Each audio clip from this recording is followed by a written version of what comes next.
Eh bien, nous sommes dans la salle de contrôle radar de Tours Val-de-Loire. Donc on va voir plusieurs écrans qui vont pouvoir nous permettre de restituer tout ce que le radar va nous donner comme information. Donc ça va passer, c'est des positions d'aéronefs, des altitudes, ce genre de choses. Et grâce à ça, on va pouvoir gérer tout un flux d'arrivée et de départ, correspondant à Tours Val-de-Loire, donc l'aéroport de Tours, que ce soit civil ou militaire d'ailleurs, puisque là on est bien sûr évidemment dans une partie militaire, mais le contrôle aérien va mixer les deux types de circulation. Voilà.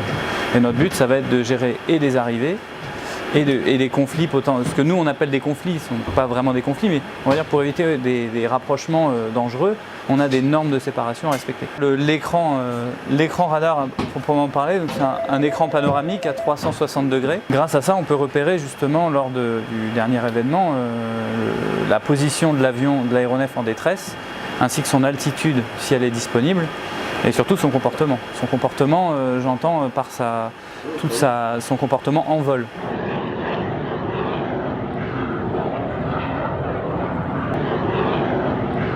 Il n'y a pas vraiment de journée type, c'est un métier vraiment où il n'y a jamais de répétition. Aucune journée se ressemble finalement.